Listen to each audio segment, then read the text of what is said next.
हरे कृष्णा।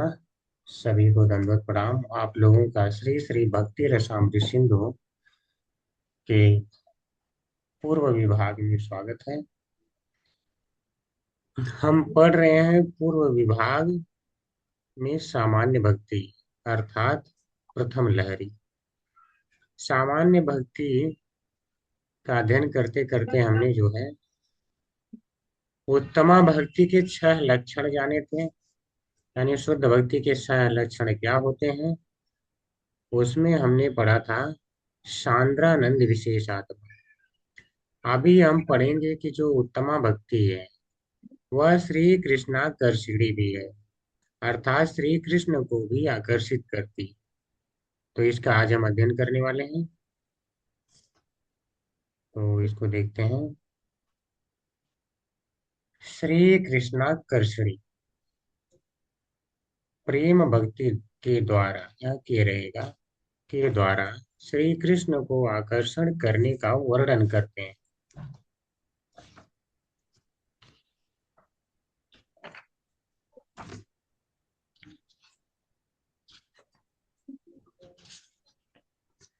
तो हमने श्लोका देख लिया था, 1.1.40 तक देख लिया था। आज हम देख रहे हैं 1.1.41। तो करें कृत्वा हरिम प्रेम भाजम प्रिय वर्ग समन्वितम भक्तिर्वशीकरोति ति श्री कृष्णाकर्षणी मता।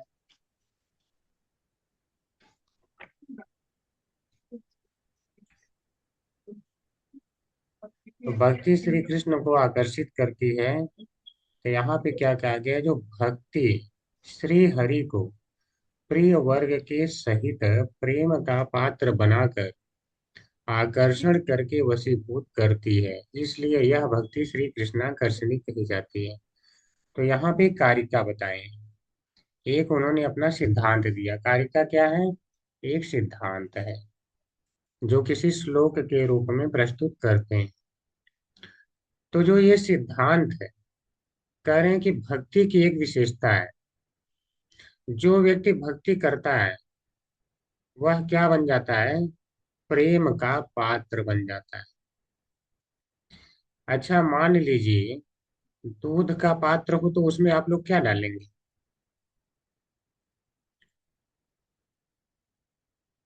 अरे बोल। दूध के पात्र में आप लोग क्या डाल के रखते हैं?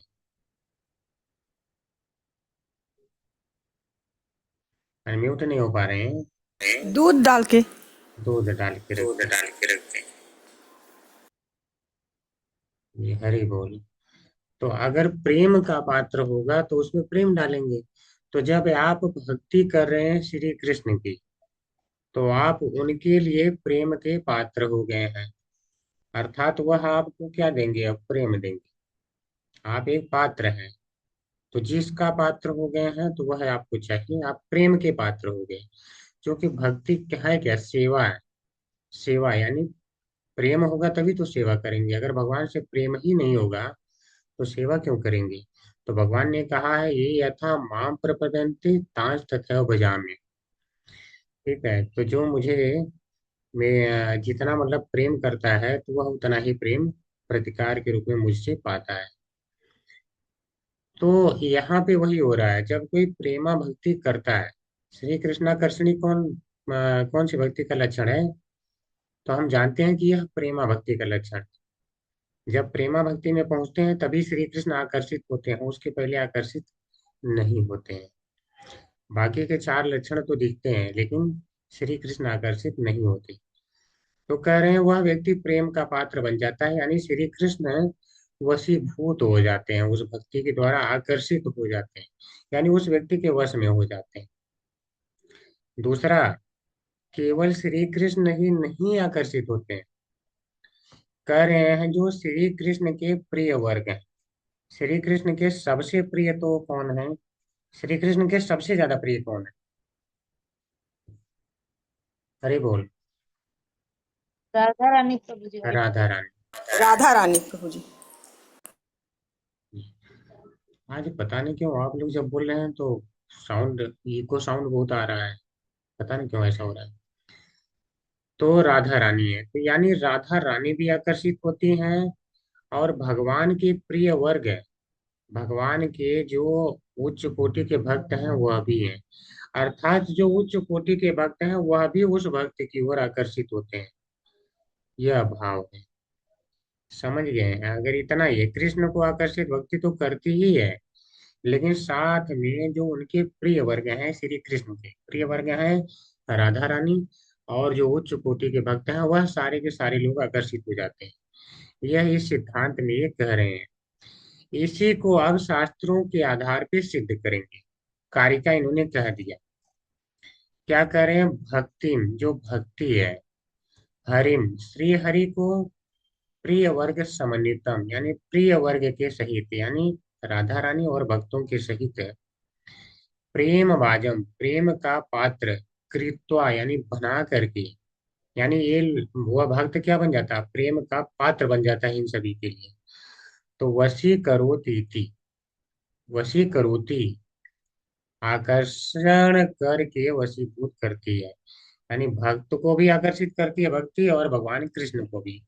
देखो, आप भक्ति कर रहे हैं तभी ये जो है अन्य भक्त आपके घर पे आके रह जाते हैं आपके पास। अगर आप भक्ति नहीं करते तो क्या कोई भक्त जो आपके पास आकर्षित होकर आके रह जाता है? केवल आपकी भक्ति के कारण ही तो आकर्षित हो रहा है। आपको कुछ ऐसा है तो आपके पीछे आपका केयर करता है। क्यों भक्त करता है? क्योंकि आप भक्ति कर रहे हैं। अर्थात भक्त भी आकर्षित होते हैं उस भक्त के प्रति जो कृष्ण की भक्ति करता है। इति, इसलिए श्री कृष्णाकर्षणी मता, यह भक्ति श्री कृष्णाकर्षणी कही जाती है। समझ गए हैं? कृत्वा यानी कर लेती है, हरिम, हरि को, प्रेम भाजम, प्रेम का पात्र बना लेती है।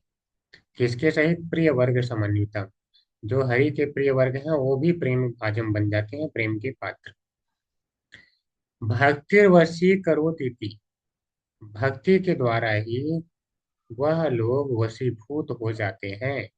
इसीलिए श्री कृष्णाकर्षणी मता, यह भक्ति कृष्णाकर्षणी कही जाती है।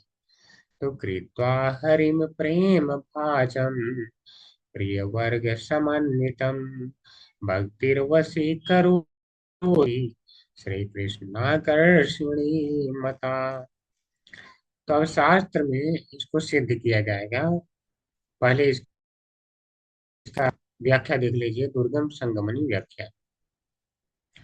आकर्षण शब्द से बोध होता है कि प्रेम भाजन, अर्थात श्री कृष्ण को प्रीति युक्त करके भक्ति अपने त्याग, समर्पण व सेवा के द्वारा उनको आकर्षण करती है।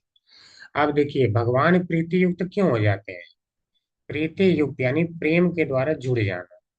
हमसे प्रेम के द्वारा क्यों जुड़ जा रहे हैं? हम उनके लिए प्रेम के पात्र क्यों हो जा रहे हैं? जो प्रेम का पात्र होता है उसी से तो कोई प्रेम करेगा। हमें वो अपना प्रेम का पात्र क्यों समझ रहे हैं? तो करें, जो भक्ति की करता है व्यक्ति, तो भक्ति में वो त्याग करता है, त्याग करता है। भगवान के प्रति निष्ठा होती है तब तो त्याग करता है। ठीक है? प्रेम होता है तब तो त्याग करता है, ऐसे थोड़े ना कोई त्याग कर देता है। इतने लोग जुड़े हैं, बाकी तो नहीं जुड़ पाए ना। क्या उनको भी यही कहा जाएगा कि भगवान से इतना ही प्रेम है? हम्म? अगर इतना ही प्रेम बोला जाएगा जितना आप लोग कर रहे हैं, तो जो त्याग होता है और भगवान के प्रति समर्पण और सेवा के द्वारा उनको आकर्षित करती है। तो भक्ति में त्याग भी है। व्यक्ति बहुत सी बहुत ही चीजें छोड़ता है, धन के पीछे भागना छोड़ता है। ठीक है? कृष्ण के प्रति समर्पित हो जाता है, भक्तों के प्रति समर्पित हो जाता है, सेवा करता है। तो ये जो तीनों बातें हैं भक्ति की, इन्हीं तीनों के कारण श्री कृष्ण आकर्षित होते हैं। ठीक है? तो ये श्रील जीव गोस्वामी इसको समझा रहे हैं कि आकर्षित भक्ति में ऐसा क्या है कि हो जाते हैं। तो कह रहे हैं भक्ति में त्याग है, समर्पण है, सेवा है, इसी कारण आकर्षित होते हैं। श्री कृष्णाकर्षणी है, यहाँ पर श्री शब्द का प्रयोग होने के कारण प्रेम पूर्वक परिकर वर्ग के साथ श्री कृष्ण को आकर्षण करती है। इसलिए यह प्रेम भक्ति श्री कृष्णाकर्षणी कही जाती है। समझ रहे हैं? श्री शब्द का क्या है? सारे परिकर इसमें आ गए, यानी राधा रानी और सारे भक्त भी आ गए। तो कृष्ण को तो आकर्षित करती है, तो परिकर वर्ग के साथ कृष्ण को आकर्षित करती है, ऐसा नहीं कृष्ण अकेले आकर्षित होते हैं। ठीक है, इसलिए यह प्रेम भक्ति श्री कृष्ण कृष्ण कही जाती है। तो अब बात आता है कि शास्त्र में प्रमाण कहाँ है कि भगवान को ये भक्ति आकर्षित करती है, क्या भगवान कहीं बोले हैं? तो अब शास्त्र से प्रमाण दे रहे हैं कि एकादशी यानी 11वां स्कंद 14th chapter 20th number shloka में कहा गया है, कृष्ण ने स्वयं कहा कि न साध्ययति माम योगो न सांख्यम धर्म अथवा न स्वाध्यायस्तपस्त्यागो यथा भक्तिर्ममोर्जिता।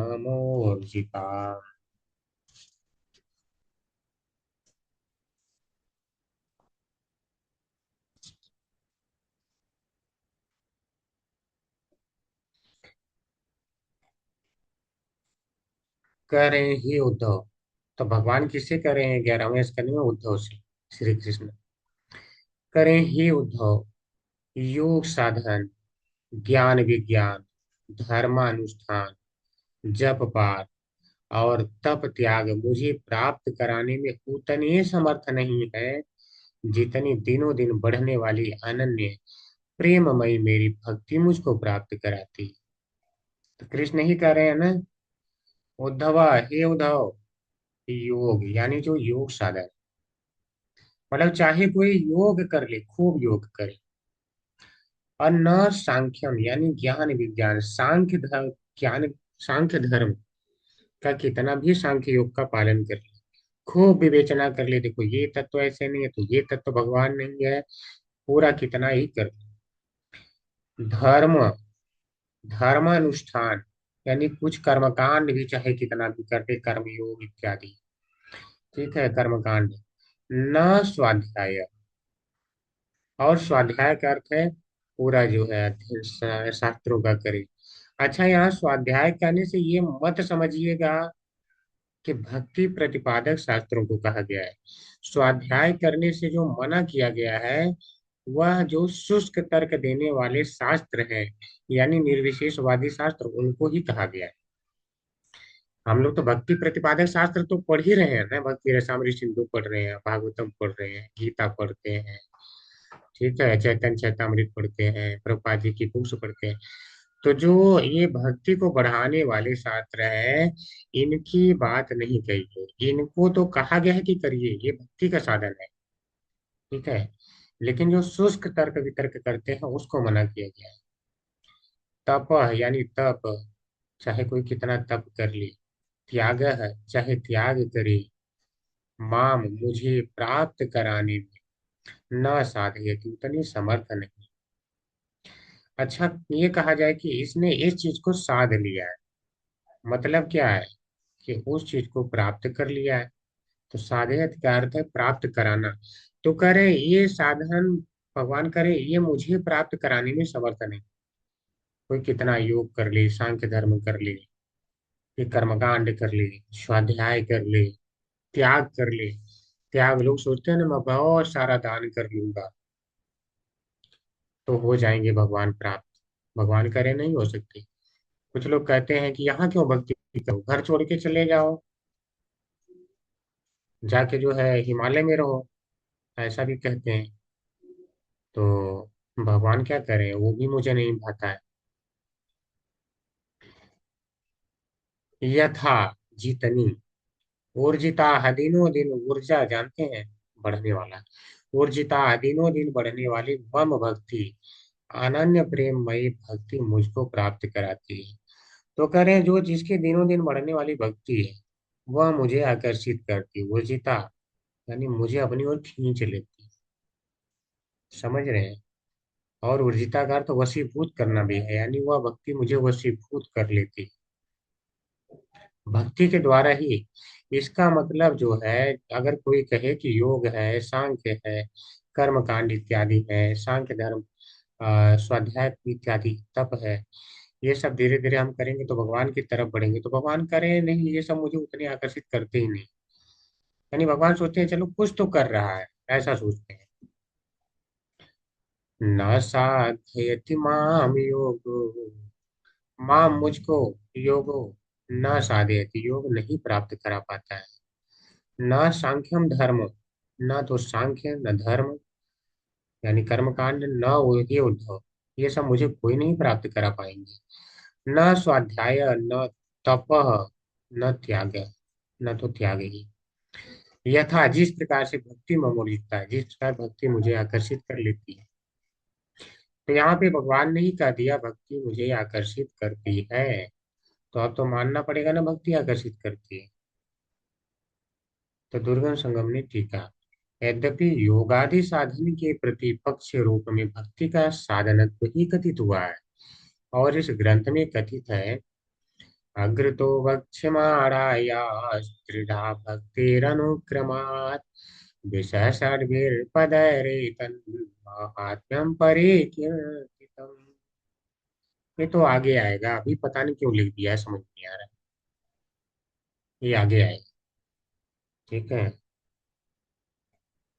लेकिन समझ लीजिए यहाँ पे थोड़ा सा इसलिए कह दिए हैं। करें, देखो जो योग आदि यहाँ पे बताया गया है कि कोई सांख्य कर रहा है, ये सब इसकी तुलना किससे कर रहे हैं? भक्ति से। भगवान ने भक्ति से तुलना किया। बोले देखो भक्ति जिस प्रकार मुझे आकर्षित करती है, ऐसा मुझे कोई आकर्षित नहीं करता है। तो अब बात आती है, एक होता है साधन, एक होता है साध्य। ठीक है, साध्य। तो यहाँ पे जो साध्य है वो है भगवान की प्रेमा भक्ति, यानी प्रेमा भक्ति प्राप्त हो जाए।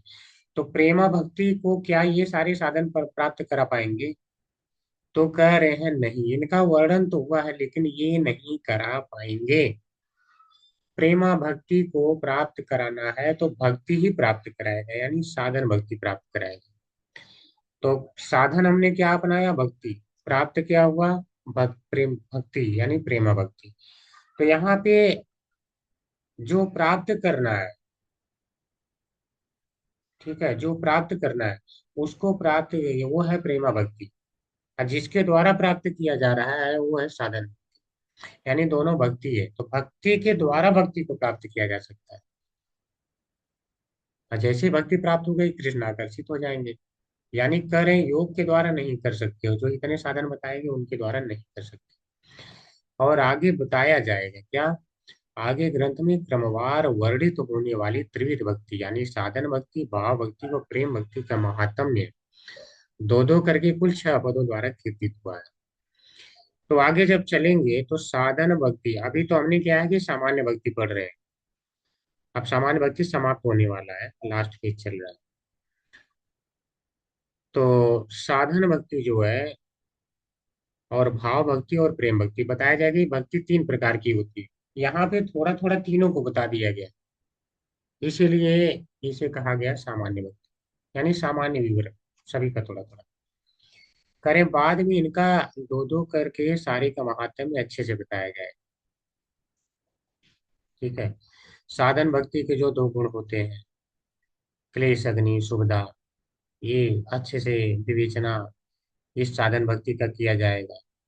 जो भाव भक्ति है जिसमें 4 चीजें समाहित है, क्लेश अग्नि शुभदा मोक्ष लब्धा कृता सुदुर्लभा, तो इसका भी अच्छे से वर्णन होगा। फिर जो है आ, प्रेमा भक्ति का वर्णन, जिसमें जो है सांद्रानंद विशेष आत्मा और श्री कृष्णा कृष्ण भी ऐड हो जाएगा, यानी कुल 6 पदों के द्वारा कीर्तित हुआ है। तो ये आगे बताया जाएगा। इस पद्य के अनुसार साध्य भक्ति के महात्म्य सूचक इस प्रस्ताव में यह उदाहरण देना संभव नहीं है। तो यहाँ पे ऐसा इसका पूरा का पूरा वर्णन नहीं किया जा सकता। इसका वर्णन जो है आगे किसमें किया जाएगा? जब साधन भक्ति पढ़ेंगे तब। साधन भक्ति का अलग से वर्णन करना पड़ेगा, भाव भक्ति का अलग से, प्रेम भक्ति का अलग से। तो जो ये सारे योग इत्यादि हैं, ये इन प्रेम भक्ति को प्राप्त नहीं करा सकते। कहने का अर्थ यही है कि जो साधन है, भाव है, इस साधन के द्वारा भाव प्राप्त होगा, भाव के द्वारा प्रेम प्राप्त होगा, इसी के द्वारा होगा, यानी भक्ति से ही ये प्राप्त होगा। साधन प्रकरण में साध्य का सन्निवेश नहीं होना चाहिए, समझ गए? साधन क्या है? साधन यहाँ पे भक्ति। साध्य क्या है? जो प्राप्त करना वो भी भक्ति है, लेकिन वो है प्रेमा भक्ति, यानी गाढ़ रूप है। शुरू में भक्ति गाढ़ नहीं रहती, ठीक है, थोड़ी थोड़ी आदमी करते करते जो है आगे, फिर जैसे आगे आप पढ़ेंगे, साधना भक्ति दो भाग में बढ़ जाती है, वैधि भक्ति और रागानुगा। तो जब प्रेम हो जाता है तो उसे रागानुगा कहते हैं। ठीक है, इसका विवेचना आगे किया जाएगा। तो यहाँ पे अभी साधन का प्रकरण जब किया जा रहा है कि किसके द्वारा भगवान को प्राप्त किया जा सकता है, तो कह रहे हैं साधन और साध्य को एक में नहीं मिलाना चाहिए।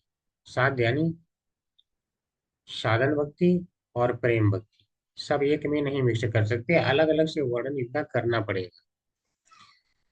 तथापि साधयति पद के निर्देश से बोध होता है कि साधन भक्ति साध्य भक्ति का उदय करवाकर ही श्री कृष्ण का वशीकरण करती है, इसलिए इस प्रकरण में इसका उदाहरण दिया गया। अब यहाँ पे भगवान ने कहा कि ये भक्ति माम साधयते, यानी भक्ति तो मुझे प्राप्त करा देती है। तो कौन सी भक्ति मुझे प्राप्त कराती है? प्रेमा भक्ति। लेकिन प्रेमा भक्ति कहाँ से कैसे प्राप्त होती है? साधन भक्ति के द्वारा। यानी साधन भक्ति के द्वारा जो साध्य भक्ति यानी प्रेमा भक्ति का उदय होता है, यही कह रहे हैं, साध्य भक्ति का उदय होता है, जिसके द्वारा ही श्री कृष्ण का वशीकरण करती है। यानी जैसे ही व्यक्ति प्रेम करने लगता है भगवान से, तुरंत कृष्ण वश में आ जाते हैं। ठीक है, इसलिए इस वाले श्लोक में बताया भक्ति सार प्रदर्शनी श्री विश्वनाथ चक्रवर्ती ठाकुर के द्वारा। योग भगवत प्राप्ति का साधन नहीं हो सकता है, क्योंकि योग से केवल चित्त वृत्ति का निरोध होता है। देखिए, योग कर रहे हैं, कोई कहे भगवान को प्राप्त कराए, तो योग में हम करते क्या है कि हम अपने चित्त को यानी मन को भागने से इधर उधर रोकते हैं। प्रत्याहार वही तो है ना, मन को कहीं भागने से रोक के अंदर की तरफ खींच लेना। तो कह रहे हैं यहाँ चित्त वृत्ति का निरोध है, यानी बाहर ना जाने देकर के अंदर की ओर खींच कर रहे हैं, यानी अपने आप हम प्रयास कर रहे हैं।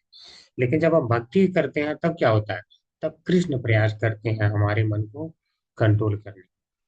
अगर मान लो हम ऐसे बैठ गए कहें, अरे उधर देखो, आ, चाट पापड़ी बन रहा है, उधर हमारा मन ना जाए, तो हो सकता है चला जाए। अगर बोल दिया जाएगा उधर नहीं जाना चाहिए, तो उधर ही जाए। ठीक है, मान लो किसी को पसंद है तो वही है, किसी को रसगुल्ला पसंद है तो बोलेगा हाँ, उधर मन नहीं जाना चाहिए, नहीं जाना चाहिए। लेकिन अगर उसे पसंद है तो मन वहीं जाएगा, कितना भी योग के द्वारा रोको। लेकिन जब हम भगवान कृष्ण की भक्ति करते हैं तो क्या है, हम उन्हें सुंदर सुंदर भोग अर्पित करते हैं और अपने आप चित्त वृत्ति वहां से निरोध हो जाता है। जैसे ही जाते हैं भगवान को अर्पित करने, भगवान को अर्पित करके प्रसाद मिलता ही मिलता है। तो हमें अर्पित करते समय भी कृष्ण का स्मरण है और प्रसाद पाते समय भी कृष्ण का स्मरण है। लेकिन जो शुष्क योग कर रहे हैं, केवल चित्त वृत्ति का निरोध कर रहे हैं, उनको नहीं रहता है कृष्ण का स्मरण, ये कह रहे हैं। ऊर्जिता शब्द का अर्थ है ज्ञान कर्म आदि से अनावृत होकर प्रबला अर्थात तीव्र। ठीक है, तो कह रहे हैं जैसी ऊर्जिता शब्द है, तो भक्ति आकर्षित करती है। क्यों आकर्षित कर लेती है? वशीभूत कर लेती है। तो कह रहे हैं ऊर्जिता का अर्थ ही है कि ज्ञान कर्म आदि से अनावृत भक्ति, यानी उसमें कुछ मिश्रण नहीं है। केवल भक्ति वो इसलिए कर रहा है क्योंकि उसको आनंद आ रहा है सेवा में, इसलिए कर रहा है। इसीलिए ऐसी भक्ति क्या है? प्रबला यानी तीव्र है, यानी प्रेम भक्ति।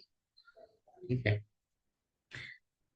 हरे बोल। समझ में आ गया? कृष्ण आकर्षित होते हैं भक्ति के द्वारा। जी प्रभु जी। तो अभी जब यह समझ में आ गया, तो अभी यह दूसरा पोर्शन इसका बचा है। कोई बताएगा क्या बचा है? और कौन आकर्षित होता है भक्ति के द्वारा?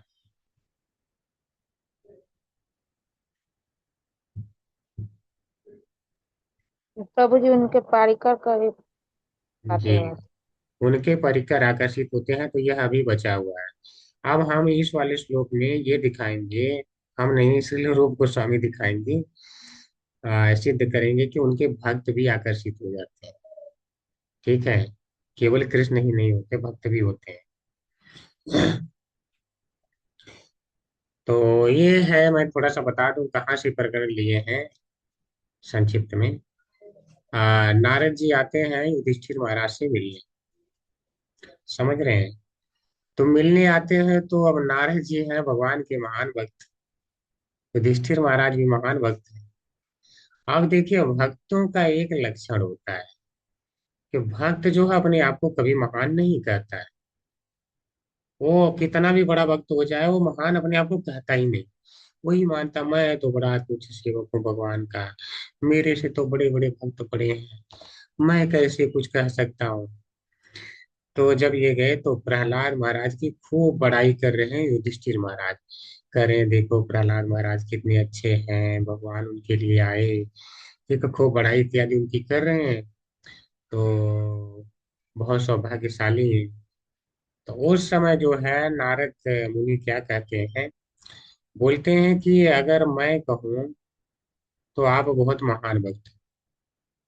इतने महान भक्त हैं कि आप मुझसे भी महान है, शिव से महान है, प्रहलाद से भी महान है, अन्य सारे भक्तों से भी आप महान हैं। ठीक है। और उसका कारण ये है कि आपके घर में स्वयं भगवान रहते हैं। आपके घर में स्वयं भगवान रहते हैं। तो अब उनका प्रश्न हो सकता है कि कैसे आप कह सकते हैं भगवान रहते हैं, तब तो सारे जान जाने चाहिए। तो वो कह रहे नहीं, भगवान इस प्रकार से रहते हैं, मनुष्य के रूप में रहते हैं। ठीक है। गूढ़ हम अपने आप को छिपा करके रखते हैं ताकि कोई जान ही न पाए। तो इसलिए लोग जान नहीं पाते, लेकिन भगवान आपके साथ रह रहे हैं। और ये भी बताए थे पीछे वाले, आप पीछे पढ़ चुके हैं एक श्लोक, कि भगवान इतना आपको प्रेम करते हैं और आपकी भक्ति से इतने वशीभूत हैं कि वह आपके जो है किंकर भी बन जाते हैं दास। तो क्या अन्य किसी भक्त के दास बने हैं? नहीं। क्या अन्य भक्तों के घर में जाके भगवान निवास करते हैं? नहीं। तो सबसे सौभाग्यशाली तो आप हो गए। और दूसरी बात, जब भगवान यहाँ निवास कर रहे हैं तो आ उन भगवान से मिलने के लिए, ठीक है, ऐसे ऐसे ऋषि मुनि आते हैं जो भगवान के महान भक्त हैं। तो अब देखिए भक्ति ने क्या है, ऋषि मुनियों को भी आकर्षित कर लिया। वो ऋषि मुनि कौन है? तो कह रहे हैं वो ऋषि मुनि ऐसे हैं जो वो जहाँ चले जाते हैं वहां पे सब कुछ पवित्र हो जाता है। वो पूरे जगत को पवित्र बनाने की क्षमता रखते हैं। ऐसे हैं वो ऋषि मुनि। ठीक है, पूरे लोक को ही पवित्र बना देंगे ऐसे। तो वो अगर अब मान लो कि युधिष्ठिर महाराज कह सकते हैं कि फिर मेरे घर पे क्या करने आते हैं, तो कह रहे हैं कि वो भी आपके घर पे पवित्र होने आते हैं, क्योंकि आपके घर पे भगवान रहते हैं। तो आपकी भक्ति के कारण यानी भगवान भी आकर्षित है, भक्त भी आकर्षित है। इस श्लोक में यही सिद्ध किया। योऽयं नृलोके बत भूरि भागा लोकं पुनानां मुनयो गियन्ति येषां गृहाणावसतीति साक्षात् गूढ़ं परं ब्रह्म मनुष्यलिंगम्। युधिष्ठिर, इस मनुष्य लोक में तुम लोगों के भाग्य अत्यंत प्रशंसनीय, तुम लोगों, ठीक रहेगा, कि यानी तुम पांडवों के भाग्य अत्यंत प्रशंसनीय है, क्योंकि तुम्हारे घर में साक्षात परम ब्रह्म मनुष्य का रूप धारण करके गुप्त रूप से निवास करते। इस सारे संसार को पवित्र कर देने वाले ऋषि मुनि बार बार उनका दर्शन करने के लिए चारों ओर से तुम्हारे पास आया करते हैं। ठीक है, ऋषि मुनि सारे संसार को पवित्र कर सकते हैं, लेकिन वो तुम्हारे पास आते हैं। तो देख रहे हैं भक्त भी आ गए। तो ये सिद्ध हो गया कि भक्त भी आकर्षित होते हैं भक्ति से।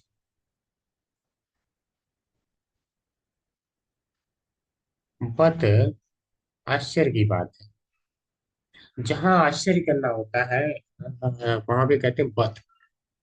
बोलने में हाँ बड़े आश्चर्य की बात है, हर्ष की बात है, लेकिन आश्चर्य की बात है।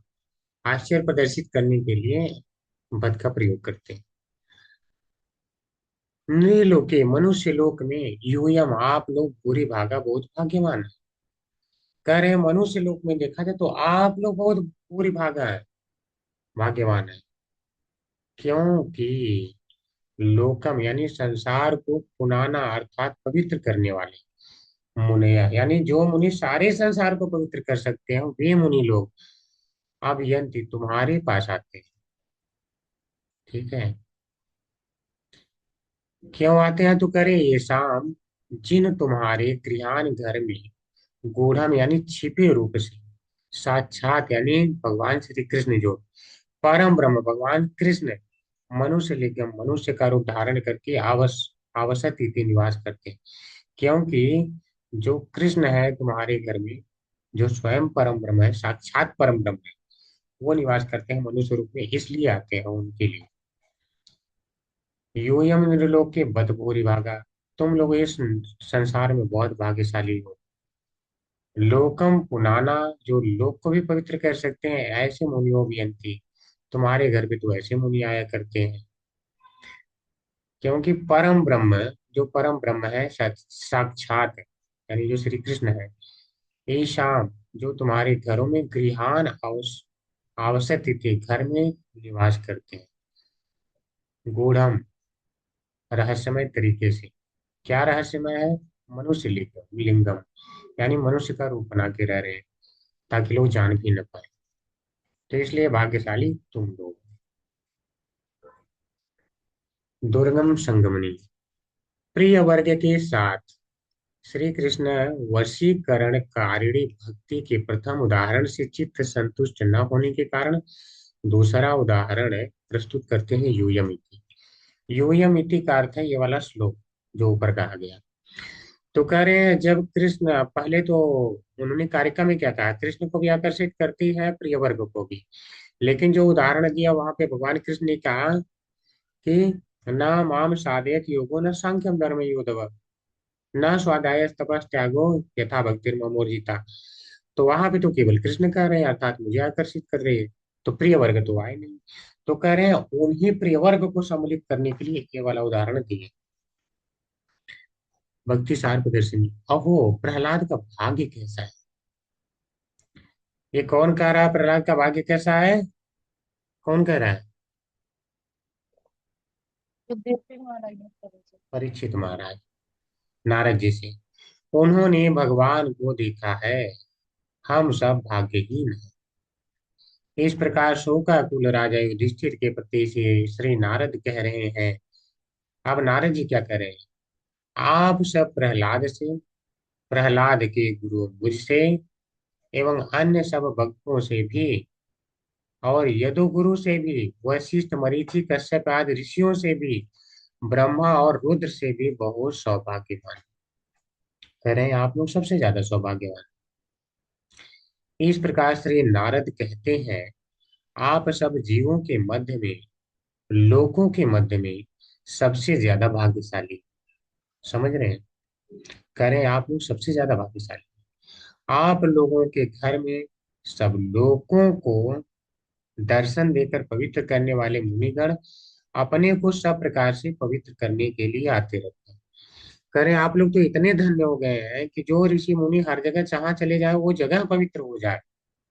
वो ऋषि मुनि आपके यहाँ खुद पवित्र होने आते हैं। इसका कारण है सर्व प्रकार से रहस्यमय नराकृति परब्रह्म, यानी श्री कृष्ण। आप लोगों के द्वारा बिना बुलाए ही आसक्ति पूर्वक आपके घर में सदा साक्षात रूप से निवास करते हैं। कह रहे हैं देखो, आप में इतनी कृष्ण आसक्ति है कि किसी में नहीं है। आप लोग बुलाते भी नहीं है, फिर भी कृष्ण यहाँ पे रहते हैं। द्वारका की रानियां तो कहती हैं कि ये जो अर्जुन है, वह भी अगर स्त्री होता ना अच्छा रहता। कम से कम हमारे पास तो रहता, तो कृष्ण इसी बहाने हमारे पास रहते हैं।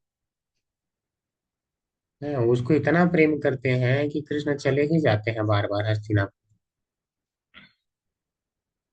तो कह रहे हैं आप में इतनी ज्यादा आसक्ति।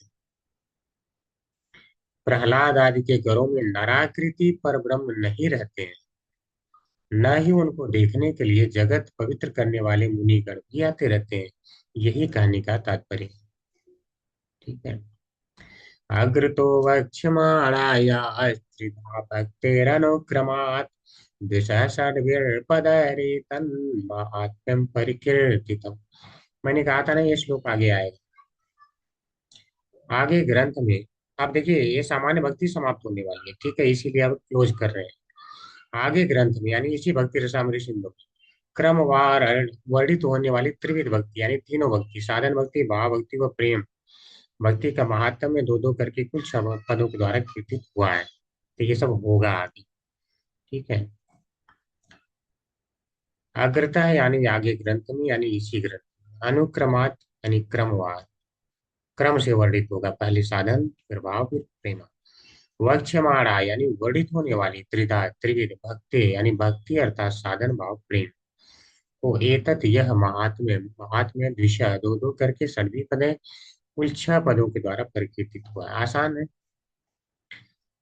दिशो अर्थात दो दो करके क्लेश अग्नि इत्यादि 6 पदों के द्वारा भक्ति साधन भाव व प्रेम का महात्म्य परिकीर्तित हुआ है। समझ गए? दो दो करके क्या? क्लेश अग्नि शुभता, फिर दोनों मोक्ष लघुता करता सुदुर्लभा, फिर दोनों सांद्रानंद विशेष आत्मा श्री कृष्ण कर्षणी। इनका परि शब्द का अर्थ है असाधारण रूप से। यहाँ क्या कर रहे हैं? परिकीर्तितम, यानी वहां पे असाधारण रूप से वर्णन आगे किया जाएगा, यानी पूरी तरह से वर्णन किया जाएगा कि ये सारी हैं क्या, सारी भक्तियां हैं क्या। साधन रूपा भक्ति में क्लेश अग्नि शुभता 2 गुण है, भाव रूपा भक्ति में क्लेश अग्नि शुभता मोक्ष लभता कृता और सुदुर्लभा 4 गुण है। प्रेम रूपा भक्ति में समस्त 6 गुण है। पृथ्वी, जल, तेज और वायु, इन चारों भूतों में जिस प्रकार क्रमशः गुणों की वृद्धि होती है, उसी प्रकार भक्ति के गुणों की वृद्धि क्रमशः साधन भाव और प्रेम भक्ति में होती है। ये बात पहले भी समझाया जा चुका है। ठीक है, इसलिए इसमें ज्यादा टाइम नहीं लेंगे। क्या यहाँ तक सभी को स्पष्ट है? तो फिर आगे बढ़े।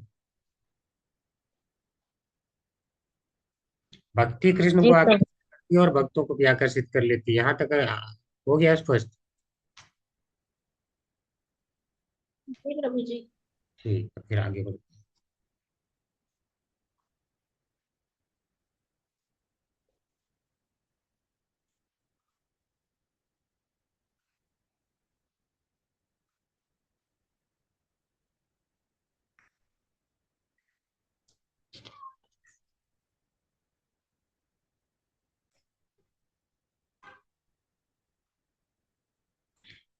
आगे कह रहे हैं, स्वल्पायपि रुचिव स्यात् भक्ति तत्त्वावबोधिका युक्तिस्तु केवलानेव यतस्याय प्रतिष्ठिता। अच्छा, कोई ये कहेगा, हो सकता है कोई ये सोचता कि देखो कह रहे हैं क्रमवार हम वर्णन करेंगे और विधिवत करेंगे, हम अच्छे से करेंगे वर्णन, यानी तर्क दे दे के वर्णन करेंगे। तो अब किसी को कहीं ये न समझ में आने लगे कि जो तर्क है, तर्क के द्वारा हम भक्ति को सिद्ध कर रहे हैं, यानी भक्ति प्राप्त कर रहे हैं, कोई ऐसा न सोच ले। तो ये कह रहे हैं नहीं भाई साहब, ऐसी बात नहीं है। तर्क के द्वारा भक्ति नहीं बढ़ सकती है। तर्क का तो खुद प्रतिष्ठा नहीं है, यानी तर्क का अपना आधार खुद नहीं। जैसे अगर कोई कहे कि मान लो ये मोबाइल, कोई कोई बोले कि ठीक है इसको जो है उठाना है, ठीक है ना, मान लो मेरे हाथ में ताकत ही ना हो तो मैं कैसे उठाऊंगा? तो कह रहे हैं कि तर्क जो है खुद नहीं उठ सकता ऊपर, तो तर्क दूसरे को क्या उठाएगा? नहीं, तर्क का कोई आधार खुद नहीं है। ठीक है, तर्क के द्वारा। अच्छा, जैसे मान लो कोई एक सिद्धांत है, शुष्क तर्क। शुष्क तर्क अगर कोई एक के द्वारा कोई सिद्धांत स्थापित किया जा रहा है, केवल तर्क ही तर्क हो, तो कोई और बुद्धिमान आदमी आएगा और उस तर्क का एक न एक दिन खंडन कर देगा, और फिर नया कुछ स्थापित करके चला जाएगा, लोग उसे मानने लगेंगे। जो लोग साइंस पढ़ते हैं वो लोग जानते हैं, साइंस जो लोग पढ़ते हैं वो लोग जानते हैं, क्या जानते हैं? कि एक वैज्ञानिक आता है, एक अपना कोई सिद्धांत दे करके जाता है, तब तक दूसरा वैज्ञानिक आता है, वो क्या कहता है? नहीं नहीं, इसमें एक कमी रह गई है, अभी देखो मैं बताता हूँ, ये ऐसे नहीं ऐसे होता है। वो अपना एक और कुछ ऐड करके एक अन्य सिद्धांत दे करके चला जाता है। ठीक है, इस प्रकार से जो जो चीजें तर्क के द्वारा स्थापित की जाती है, कोई और बड़ा तार्किक आता है उसको खंडन करके चला जाता है। तो अगर ये कह रहे हैं कि कोई भक्ति को तर्क के द्वारा ये सिद्ध करना चाहे कि भगवान होते हैं, तो कोई ना कोई व्यक्ति आएगा वो यही सिद्ध कर देगा कि भगवान नहीं होते तर्क के द्वारा। तो भक्त जब भगवान ही नहीं होते तो भक्ति क्यों करें? ये भी हो जाएगा। तो करें, तर्क से भक्ति नहीं होती है, भक्ति रुचि से होती है। अगर किसी की भगवान में रुचि है तब वो भक्ति कर पाएगा, नहीं तो तर्क के द्वारा नहीं कर पाएगा। यानी आप अगर किसी को तर्क से सोचे संतुष्ट कर दूं तो अब ये भक्ति करेगा, वो नहीं कर सकता। उसकी कुछ रुचि होनी चाहिए, तब वो भक्ति करेगा। कृष्ण में रुचि होनी चाहिए, भक्ति में रुचि होनी चाहिए, तब करेगा। तर्क से आप करेंगे, उसको कोई और तर्क से कुछ समझा देगा, वहां भी वो समझ जाएगा। ठीक है। और अब मेरा एक प्रश्न है आप लोगों से, रुचि का अर्थ जानते हैं क्या होता है?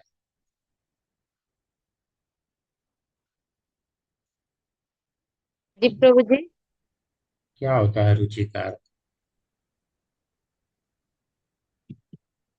किसी में ज्यादा इंटरेस्ट लेना ना प्रभु जी, गणेश। अच्छा, उसको अंग्रेजी में कहने से हो जाएगा परिभाषा?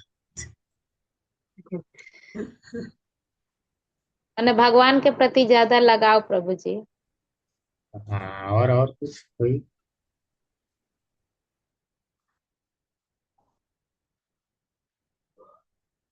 नहीं है? हरे कृष्ण प्रभु जी आसक्ति। आ, ठीक है, आसक्ति भी सही ही है, गलत तो नहीं है। और कोई कुछ कहना चाहता है? नहीं।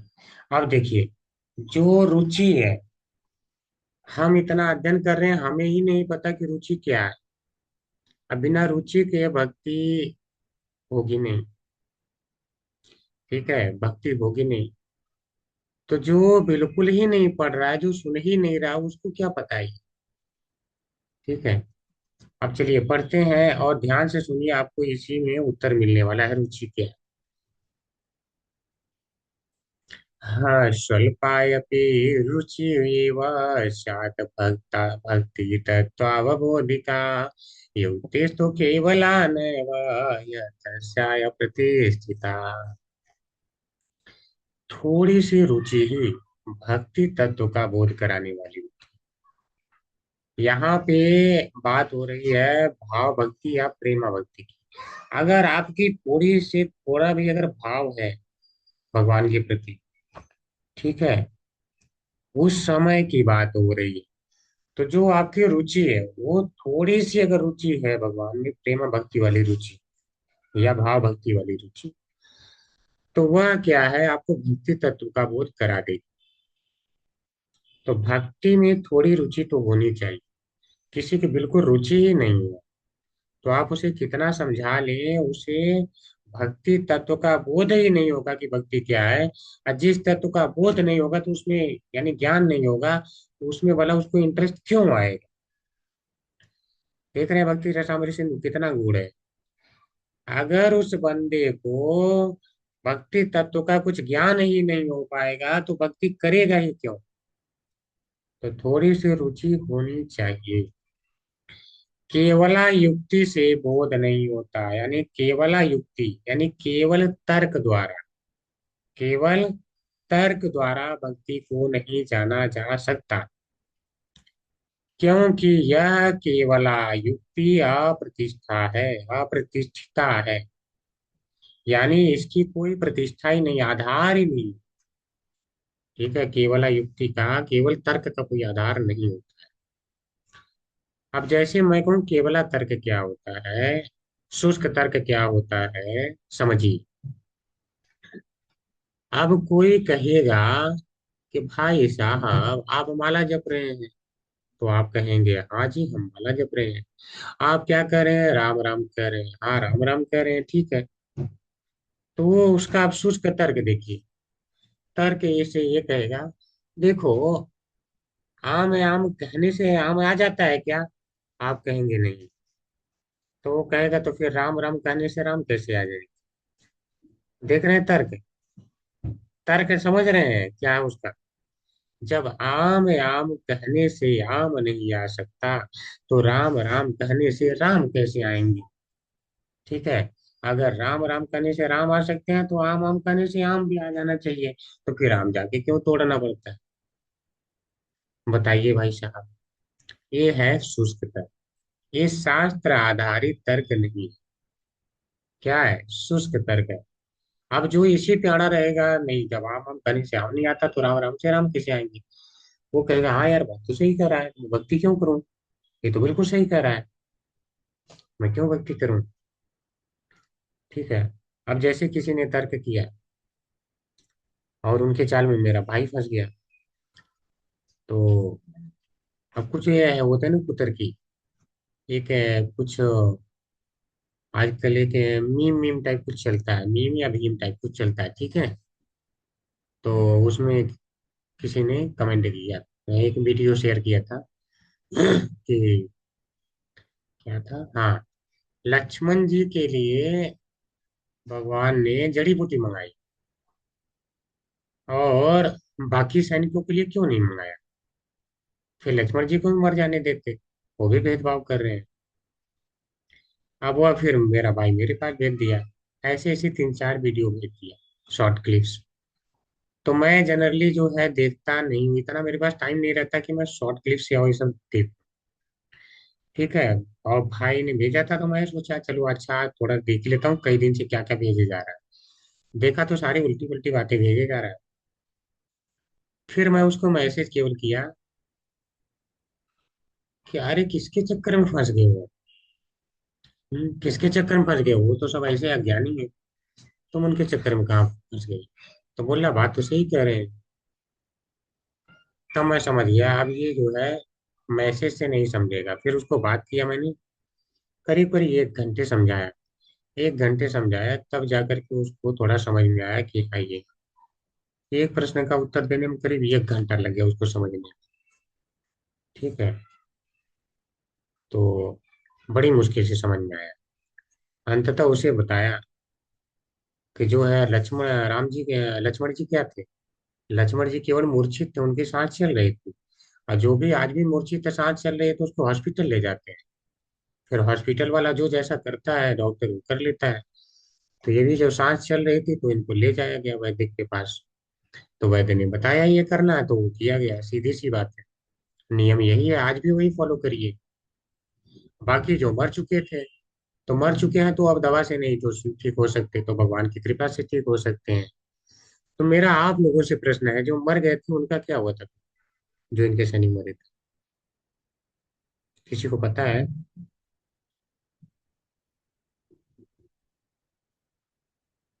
नहीं पता है। शास्त्र नहीं पता रहने से बहुत हम लोग फंस जाते हैं, नहीं पता है ना किसी को। अरे बोल, कहीं स्लीप मोड में तो नहीं एक्टिवेट हो गए सारे? नहीं नहीं पता नहीं। नहीं पता है, ठीक है ठीक है। तो ये इनका हुआ था, मैं आपको थोड़ा सा हिंट दे देता हूँ। जब सारा युद्ध समाप्त हो गया तो देवता आए भगवान को बधाई देने प्रणाम करने आए, भगवान नर लीला में है। तो इंद्र ने पूछा कि आप जो चाहिए वरदान मांग लीजिए। अब देखिए देवता किसी को जिंदा नहीं कर सकते हैं, कोई मर गया तो इतनी शक्ति नहीं हो, लेकिन भगवान खुद जो है इतनी शक्ति दे रहे हैं इंद्र को, और कह रहे हैं देखो आप तो जो है परम भगवान है आपसे मैं इतना ही वरदान मांगूंगा, यदि देना ही चाहते हैं तो मेरे सारे सैनिकों को जिंदा कर दीजिए।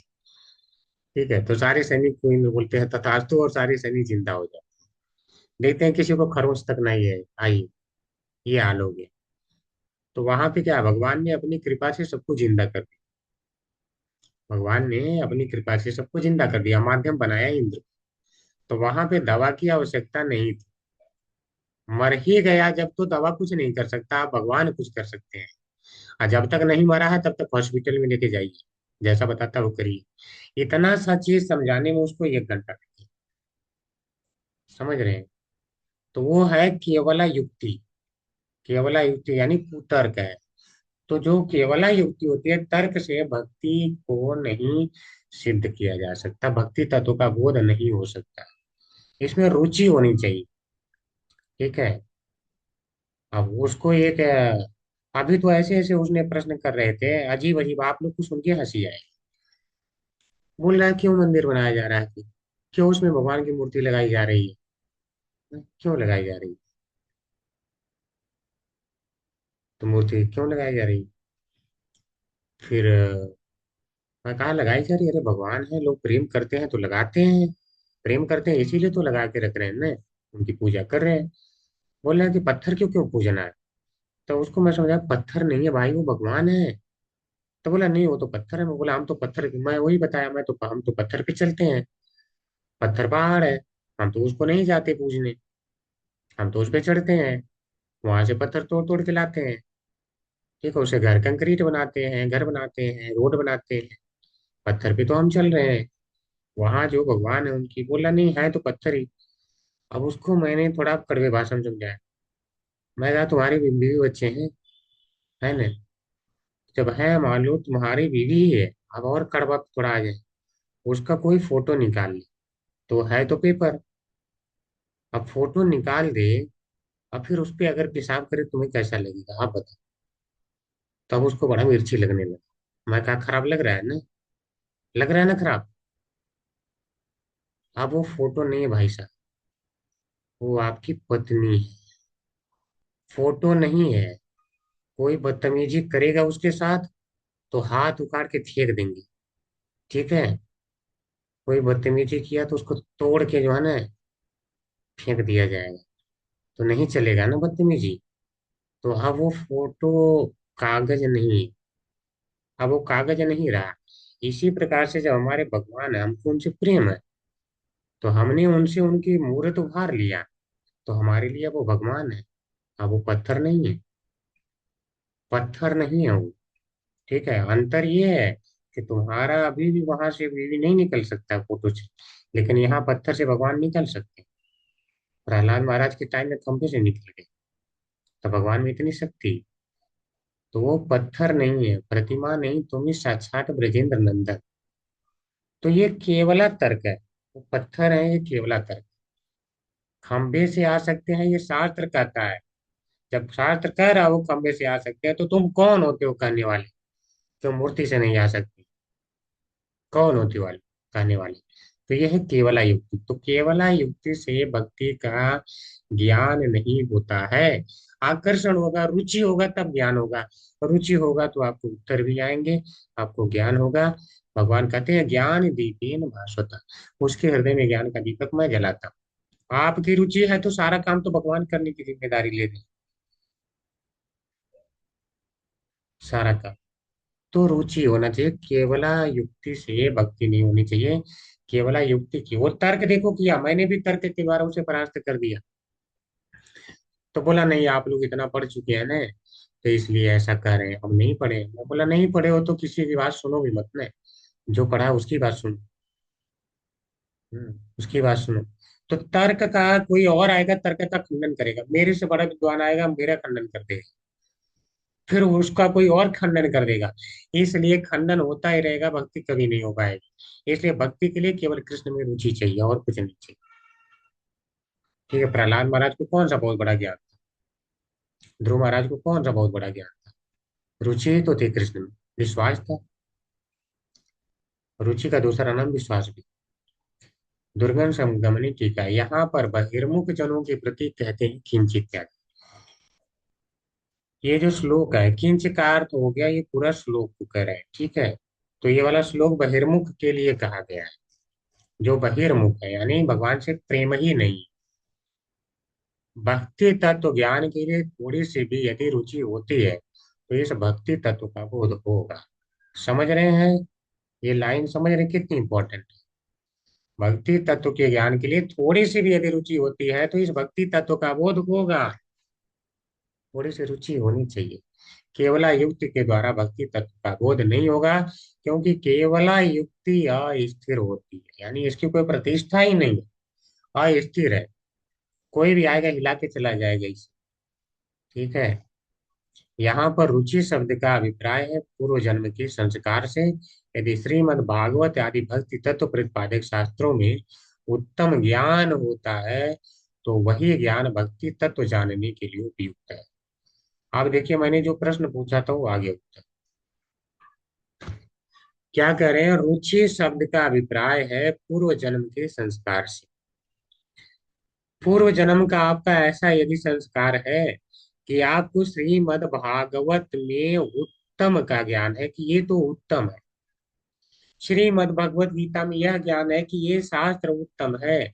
भक्ति रसामृत सिंधु में ये आपको तुरंत ज्ञान हो गया कि ये तो उत्तम है। ये विश्वास हो गया। यह विश्वास हो जाना कि श्रीमद् भागवत, श्रीमद् भगवत गीता, या ये जो भक्ति रसामृत सिंधु इत्यादि, चैतन्य चरितामृत आदि है, ये सारे उत्तम है। आप बताइए, उत्तम अगर कोई व्यक्ति समझेगा तब तो इनका अनुसरण करेगा। तो ये कहाँ से आता है? पूर्व जन्म के संस्कार होने चाहिए। इस जन्म का संस्कार भी हो सकता है क्या? तो आचार्य लोग बोलते हैं कि हाँ, इस जन्म में भी यदि माता पिता ने अच्छे संस्कार दे दिए तो इस जन्म का संस्कार भी आपके अंदर ये ज्ञान करा देगा कि ये शास्त्र उत्तम है। ठीक है, इसको मैं बता दूं, हरि कृपा बोधिनी टीका में कहा है, रुचि से यहाँ तात्पर्य है पूर्व अथवा इस जन्म के संस्कारों से भक्ति तत्व के प्रतिपादक शब्दमय श्रीमद् भगवत भागवत गीता आदि भक्ति शास्त्रों में उत्तमता का ज्ञान। ये भी मैं पढ़ दूंगा, पूरा टीका ही पढ़ दूंगा ताकि आपको और आनंद आए। समझ रहे हैं? चाहे पहले जन्म का संस्कार हो, चाहे इस जन्म का संस्कार, जिससे यह बोध हो जाए कि ये सारे ग्रंथ उत्तम हैं, यही रुचि कहलाता है। जिससे यह विश्वास हो जाए कि ये सारे उत्तम हैं, यही रुचि कहलाता है। विश्वास ही श्रद्धा है।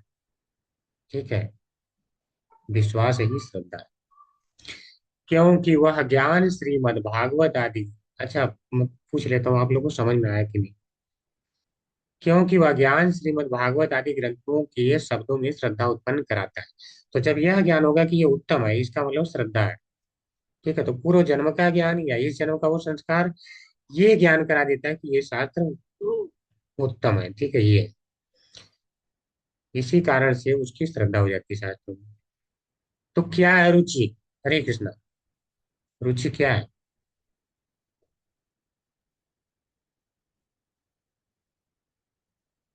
हरे बोल।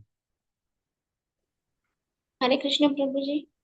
प्रभु जी, जो पूर्व जन्म के कर्म, पूर्व जन्म के संस्कार की वजह से अगर शास्त्रों में रुचि है, शास्त्रों का ज्ञान को मान रहे हैं, तो वो रुचि है। क्योंकि विश्वास दृढ़ अगर है तो श्रद्धा कहलाएगा और वही रुचि बन जाएगा। हाँ, और कोई बताएगा? हरे कृष्ण प्रभु जी, पूर्व जन्म का और इस जन्म का भी प्रभु जी दोनों ही का है कि अगर उसमें संस्कार है तो उसमें रुचि है। पूरा बताइए, पूरा। हरे कृष्ण प्रभु जी पूर्व जन्म के संस्कार से अगर उसको संस्कार है और श्रीमद् भागवत, तभी श्रीमद् भागवत या भगवत गीता का उसके प्रति मैंने रुचि आ सकती है, वो संस्कार के चलते ही होती है। यानी जो पूर्व जन्म या इस जन्म का जो संस्कार है जिसके कारण वो ये मानता है कि ये शास्त्र उत्तम है, इसको कहते हैं रुचि। समझ रहे हैं?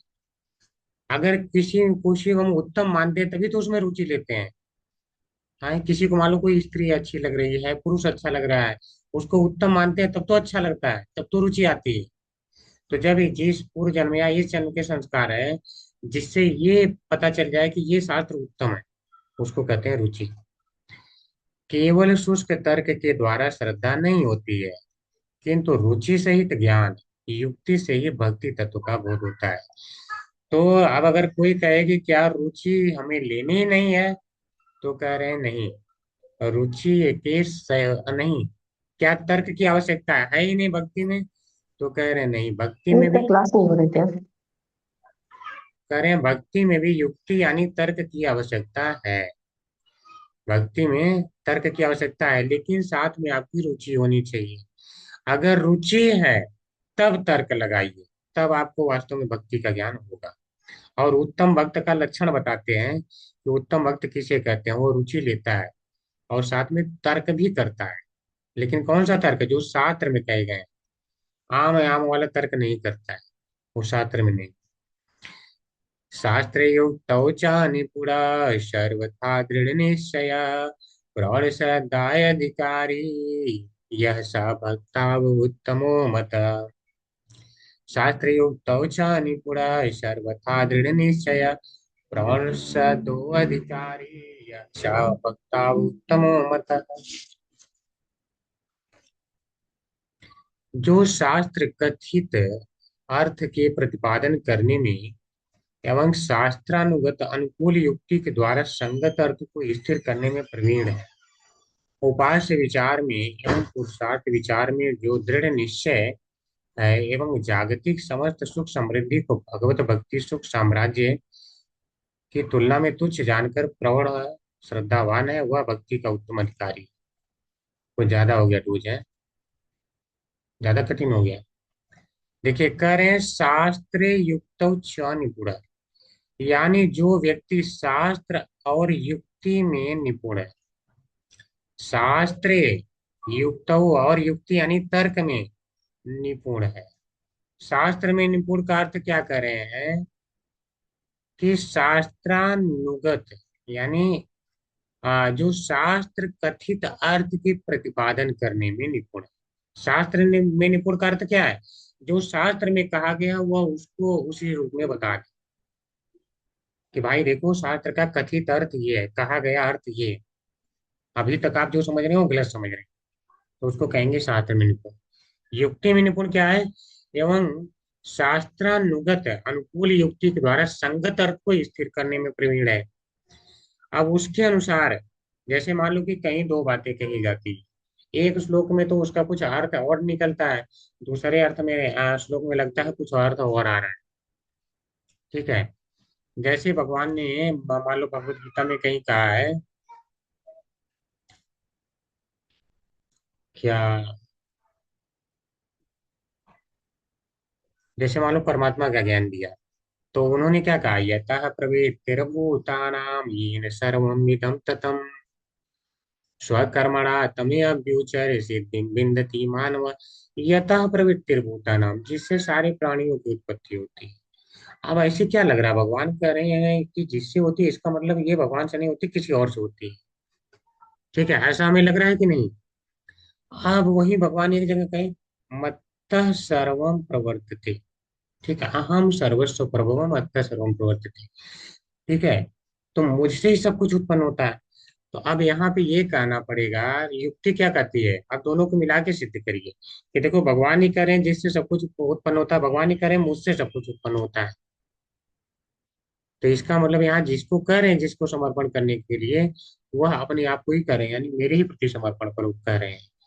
तो ये हो गई युक्ति, यानी संगत अर्थ को स्थिर करने में जो प्रवीण है, निपुणा है, निपुण है, प्रवीण है। उपास्य विचार में एवं पुरुषार्थ विचार में दो दृढ़ निश्चय है। दृढ़ निश्चय का अर्थ है कि दृढ़ निश्चय मतलब कौन उपास्य है। उपास्य मतलब किसकी उपासना करनी चाहिए। जैसे शास्त्र में परीक्षित महाराज ने पूछा कि किसकी मैं पूजा करूं, किसकी अर्चना करूं, किसका श्रवण करें, किसका कीर्तन करें, तो बताया कि भगवान कृष्ण का करूं। तो जो वास्तव में ये दृढ़ निश्चय लेने में निपुण हो, तो उपास्य कौन है? उपास्य तो कृष्ण ही है। तो फिर अब कोई कितना भी बहकाता रहे कि भाई देखो उनकी भक्ति कर लो, तो इनकी भक्ति कर लो, तो वो दृढ़ निश्चय वो अब हिल नहीं सकता। ठीक है, तो उत्तम अधिकारी है, लेकिन युक्ति लगा रहा है कि शास्त्र में कहा गया है कि कृष्ण ही की ही पूजा करनी है, मतलब शास्त्र सही, तो युक्ति तो लगा रहा है। तो यहाँ केवल युक्ति नहीं है, यहाँ रुचि भी। और जागतिक समस्त सुख, जागतिक मतलब जगत के समस्त सुख समृद्धि को भगवत भक्ति सुख साम्राज्य की तुलना में तुच्छ जानकर प्रौढ़ श्रद्धावान है। प्रौढ़ श्रद्धावान, प्रौढ़ यानी बुढ़ा हो गया उसका श्रद्धा, यानी वयस्क हो गया है, यानी अब उसकी श्रद्धा हिल नहीं सकती। समझ रहे हैं, ऐसा वो श्रद्धा वाला हो गया है। यानी वो जान गया है कि चाहे जगत की सारी चीजें नश्वर है, इनमें कोई इंटरेस्ट लेने से फायदा नहीं। ठीक है, योग इत्यादि से कुछ होने वाला नहीं है, से कुछ होने वाला नहीं है, वो जान गया है। तो जो इस प्रकार का व्यक्ति है, वह भक्ति का उत्तम अधिकारी है, यानी इस चीज को भक्ति का उत्तम अधिकारी कहते हैं। स भक्ता उत्तमो मत, उत्तम कहा जाता है। अब तर्क की क्यों नहीं प्रतिष्ठा है, सुनिए, तर्क की प्रतिष्ठा क्यों नहीं है, तर्क के आधार पर हमें क्यों नहीं ज्यादा चलना चाहिए। ठीक है, शास्त्र में हर जगह हम तर्क लगाएंगे तो भक्ति कर ही नहीं पाएंगे। तथा प्राचीन ही अपि उत्तम, इस विषय में प्राचीन विद्वानों का भी कहना है, यानी प्राचीन विद्वानों ने भी इस पे कहा है अब मैं आपको बता देता हूँ ये कहाँ कहा गया है।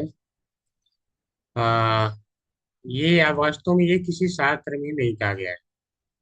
ये जो श्लोक यहाँ पे है, ये किसी शास्त्र का श्लोक नहीं। आ, ब्रह्मसूत्र तो आप लोग जानते हैं। जो ब्रह्मसूत्र है उसकी विवेचना जो है निर्विशेषवाद के एक आचार्य ने भी किया है, जो शंकराचार्य का शिष्य था। ठीक है, शंकराचार्य जी का शिष्य था। तो उस शिष्य ने ये श्लोक जो है लिखा था, तर्कात अप्रतिष्ठानात्, ऐसे है, तर्क अप्रतिष्ठानात्, तर्क अप्रतिष्ठानात्, यानी तर्क की कोई प्रतिष्ठा नहीं, आधार नहीं है, तो तर्क के आधार पे नहीं करना चाहिए भक्ति। ये उन्होंने जब उस ब्रह्मसूत्र की व्याख्या कर रहे थे तो उन्होंने ये जो है लिखा था व्याख्या करते समय, तो वहां से लिया है श्रील रूप गोस्वामी। अब आप कहेंगे निर्विशेषवादी से क्यों लिया, तो देखिए निर्विशेषवादी की भी सारी बातें गलत नहीं होती, सारी बातें गलत नहीं है। वो कुछ सही कहते हैं। जैसे वो क्या सही कर रहे हैं कि हम शरीर नहीं आत्मा है, ये तो बात सही है। तो इतनी बात तो मानना पड़ेगा ना, अब सब बात भले मत मानो, लेकिन ये तो मानना पड़ेगा कि आप आत्मा है। तो इसी प्रकार से इसलिए रूप गोस्वामी ने ये लिया है ये सिद्ध करने के लिए कि तर्क की प्रतिष्ठा नहीं होती, तर्क के आधार पे भक्ति नहीं होती। तर्क तो टूटते रहते हैं, बनते बिगड़ते रहते हैं। ठीक है, कोई आज बोलेगा भगवान नहीं है तो क्या भक्ति नहीं छोड़ दोगे, फिर कोई आके सिद्ध कर देगा भगवान है तो फिर भक्ति करने लगोगे। ऐसे नहीं होती है, रुचि लो। समझ रहे हैं। लेकिन हमें नहीं पढ़ना है। ये इतने महान आचार्य हैं, उन्होंने दे दिया तो यहाँ पे लिख दिया है, वही पढ़ लो। आपको और नहीं पढ़ने। यतनेनापादितोऽप्यर्थः कुशलैरनुमातृभिः अभियुक्तैतरैनन्ये अन्यथा एवोपपाद्यते। तो कह रहे हैं अनुमान के विषय में निपुण व्यक्तिगण के द्वारा यत्न पूर्वक स्थापित विषय को निपुण तार्किक व्यक्तिगण निज निज युक्ति के द्वारा अन्य अन्य रूप में स्थित अर्थात खंडन कर देते हैं। समझिए, कुशलई अनुमात्र भी, यानी जो लोग कुशल हैं इसमें अनुमान लगाने के विषय में, कि देखो इसका अर्थ ये होना चाहिए कि भगवान है, शास्त्र का अर्थ ये होना चाहिए, जो ऐसे अनुमान करने में कुशल है। तो अनुमान के विषय में निपुण व्यक्ति के द्वारा, ठीक है, कुशलई अनुमात्र ये यत्नेन अपादित है, अर्थ यत्न पूर्वक स्थापित विषय, यानी यत्न के द्वारा उसने खूब तर्क के द्वारा अपादिता स्थापित कर दिया है। अर्थ है, अर्थ को कि देखो इसका अर्थ यही है कि भगवान नहीं है। ठीक है, मान लो उसने ये स्थापित कर दिया, तो करे अन्य अभियुक्त तरह, अभियुक्त यानी उससे जो युक्ति में ज्यादा तीव्र है, अन्य कोई अन्य आएगा तो उसको करें, यानी निपुण तार्किक व्यक्तिगण निज निज युक्ति के द्वारा, जो उससे ज्यादा तार्किक होगा वो आएगा तो क्या करेगा, अन्यथा ये उपपादित, अन्यथा माने अन्य रूप में एवं निश्चित रूप से उपपादित स्थिर कर देगा। बोलेगा नहीं भैया इसका अर्थ ये नहीं है, इसका अर्थ तो ये है कि भगवान है, अर्थात उसकी बात का खंडन हो गया। तो तर्क का क्या हो गया, खंडन हो गया। उससे बड़ा तार्किक आ गया। तो इसीलिए कह रहे हैं तर्क का खंडन होता रहता है, तर्क की प्रतिष्ठा नहीं है। यत्नेनयापादितोऽप्यर्थ कुशलैरनुमातृभिः अभियुक्ततरैयन्ये अन्य अन्यथा ये ना, अन्य अन्यथा ये वो उपपादित, अलग अलग पढ़ेंगे तो आसान रहेगा। अभियुक्ततरैयन्ये अन्यथा ये वो उपपादित, थोड़ा कठिन। दुर्गम संगमनी टीका, अप्रतिष्ठित कैसे होते हैं उसको कहते हैं ब्रह्मसूत्र 2.1.12 में कहा गया है। ये ब्रह्मसूत्र है, ठीक है। तर्क अप्रतिष्ठानात्, तर्क अप्रतिष्ठानात्, यानी तर्क की प्रतिष्ठा नहीं होती है, तर्क का आधार नहीं होता है, यानी टूटता रहता है, बनता रहता है। नियम के अनुसार चलने वाले श्री शंकर भाष्य के वर्तिककार सुरेश्वराचार्य आदि प्राचीन गण अनुमान के विषय में कहते हैं, ये सुरेश्वराचार्य ने कहा, ठीक है। कि प्रवीणतर तार्किक गण निपुण व्यक्तिगण के द्वारा यत्न पूर्वक स्थापित विषय को निज निज युक्ति के द्वारा अन्य रूप में प्रतिपादित अर्थात खंडित कर देते हैं। यानी वो उसका अर्थ दूसरा बता देते हैं। यानी पहला खंडन हो गया ये। अभियुक्त तर का अभिप्राय है तार्किकों में प्रवीणतर। अभियुक्त तर ही अन्य अन्य उससे प्रवीण आएगा। इसका मतलब क्या है कि उस वाले से भी प्रवीण होगा। तार्किकों में प्रवीणतर। ठीक है। तो भक्ति रसामृत सिंधु के दुर्गम संगमनी नामक टीका में लहरी चतुष्टयात्मक पूर्व विभाग स्थित सामान्य भक्ति नामक प्रथमा लहरी समा। तो लहरी चतुष्टयात्मक यानी जो चार लहरियों से युक्त है, पूर्व विभाग में जो सामान्य भक्ति का वर्णन किया गया है वो समाप्त होता है। हरि बोल। ठीक है। अभी हम प्रभुपाद जी वाला पढ़ेंगे, कल पढ़ लेंगे। ठीक है, आज काफी हो गया। क्या यहाँ तक किसी को कोई डाउट? हरे कृष्ण प्रभु जी। प्रभु जी एक बार और उत्तम भक्त का थोड़ा सा 2 लाइन में बता दीजिए। उत्तम भक्त क्या है? कह रहे हैं कि शास्त्रे युक्त उच्च निपुण है, जो शास्त्र और युक्ति में निपुण है। ठीक है। निपुण निपुण है यानी प्रवीण है। और क्या है? शास्त्रीय युक्त उच्च निपुण सर्वथा दृढ़ निश्चय। सब प्रकार से वो दृढ़ निश्चय वाला हो गया है कि कृष्ण ही भगवान है, मुझे तो उन्हीं की पूजा करनी है। सर्वथा दृढ़ निश्चय है। ठीक है। और प्रौढ़ श्रद्धा अधिकारी, उसकी श्रद्धा बिल्कुल प्रौढ़ हो गई है, दृढ़ हो गई है कृष्ण में। अब वो कहीं हट नहीं सकता। और शास्त्रों में उसकी श्रद्धा बहुत दृढ़ हो गई है, तो अब वो नहीं हट सकता। तो ऐसा अधिकारी उत्तमा मत यानी उत्तम कहा जाता है, उत्तम अधिकारी। ठीक माता जी। सवय भक्ता उत्तम मत, ऐसे भक्त को उत्तम अधिकारी कहते हैं। ठीक है। कितनी? 4 बातें हो गई। शास्त्र और युक्ति में निपुण हो गया, 2 बातें। और निपुण सर्वथा दृढ़ निश्चय वाला हो गया, तीसरा। प्रौढ़ श्रद्धा अधिकारी, श्रद्धा उसकी दृढ़ हो गई। 4 बातें। ठीक है। जी प्रभु जी। जी जी, और कोई कुछ कहना चाहते हैं? समझ में तो आ रही है ना बातें? हरी बोल। जी प्रभु। ठीक है। देखिए, अभी ये रितेश प्रभु जी ने भी बताया था, तो हम लोग सारी बातें पढ़े थे, तो कुछ नया नहीं लगा। किसी को लगा क्या कुछ नया?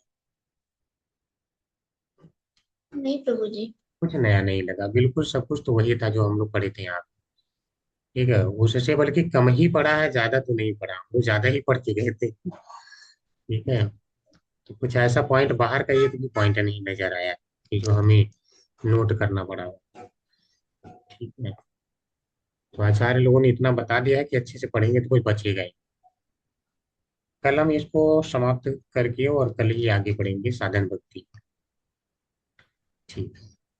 तो अब किसी का कुछ प्रश्न नहीं लग रहा है तो मैं आप चलते हैं। ठीक है। प्रश्न है ही नहीं तो चलते हैं। 5 6 कर प्रभु बता जी, दो जी। प्रभु जी बहिर्मुख में भी वो शुष्कवादी का वही बताया ना आपने प्रभु जी। क्या चीज माता जी? बहिर्मुख का बताया था ना आपने कि बहिर्मुख जो, तो वो भी हाँ शुष्कवादी वो उन्हीं का बताया ना वो भी। हाँ, जो शुष्क तर्क करते रहते हैं वही है। ठीक है। यानी प्रभुपाद जी कहते हैं कोरा तर्क करने वाले लोग। ठीक है, ऐसे लोग केवल कोरा ज्ञान है उनका। केवल ज्ञान ही है, यानी उसमें कृष्ण नहीं, यानी रस नहीं है। कृष्ण से हट के सारी बातें। ठीक है। आम आम कहने पे आम नहीं आ सकता। इसमें कहाँ कृष्ण है कहीं कुछ नहीं है। ठीक है। तो उनके तर्क भी ऐसे होते हैं। ठीक है। तो कुछ प्रश्न नहीं है तो रिकॉर्डिंग हरे स्टॉप कर दे रहा हूँ। किसी का है क्या हरे कुछ? कृष्णा प्रभु जी। जी माता जी जी। प्रभु जी रिकॉर्डिंग बीच में कहीं रुकी थी क्या? ऐसा लग रहा था क्योंकि मैं ट्रेन में हूँ, तो मुझे लग रहा था कि बीच में शायद नहीं रिकॉर्डिंग नहीं, आपका नेटवर्क इशू होगा। आप लोग अटेंडेंस भी नहीं। भर लीजिए।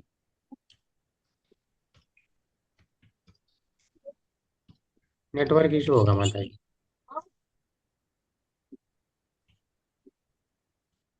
जी